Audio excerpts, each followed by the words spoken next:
Look, I'm telling you, Oscar Isaac is like the next Samuel L. Jackson. And I know what you're thinking. Wait, what? IJS, what are you talking about? The next Samuel L. Jackson? Well, you know how Samuel Jackson is that black guy that's in every single movie? Yeah, well, now Oscar Isaac is that guy who's been in every single movie. I mean, come on, the guy's been in All About the Benjamins with Ice Cube, Body of Lies with Leonardo DiCaprio, Robin Hood with Russell Crowe, Drive with Ryan Gosling, Ex Machina, Star Wars 7, 8, and 9, X-Men Apocalypse, Annihilation with Natalie Portman, and Dune. What's next? He's gonna play Two-Face in the Batman sequel? Alright, so anyways, Moon Knight. Here's the story. The story follows Stephen Grant, a mild-mannered gift shop employee who becomes plagued with memories of another life. Stephen discovers he has dissociative identity disorder and shares a body with a mercenary named Mark Spector. During the beginning course of the show, we follow Stephen, who struggles to make sense of his dreams and his life. This causes problems for him in his everyday life as he can't recall past experiences after his blackout. Stephen later begins to catch on and discovers Mark, his other side. Mark has his own entire life, which is oblivious to Stephen. Mark's unknown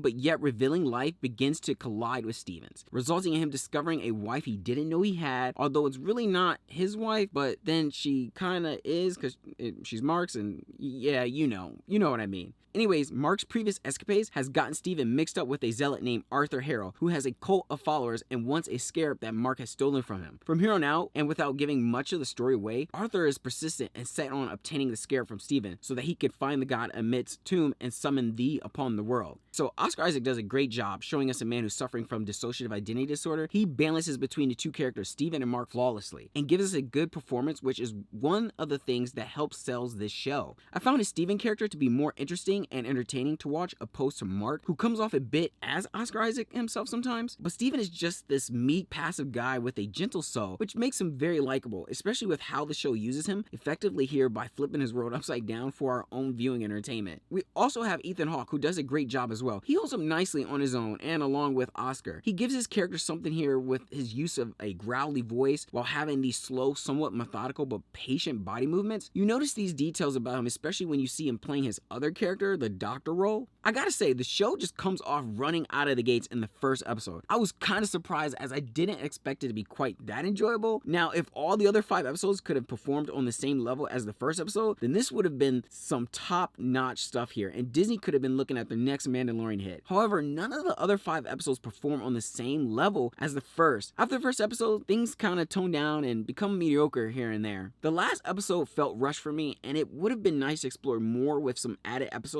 or time. Also, there wasn't a whole lot of action scenes, but I'm actually forgiving on that for the sake that they focused more on character. I jumped into this not knowing anything about the comic book character, and I felt this was a great introduction to the character. I found this show to also be an interesting series, especially with its character study aspect with the focus on mental illness. I'm just saying.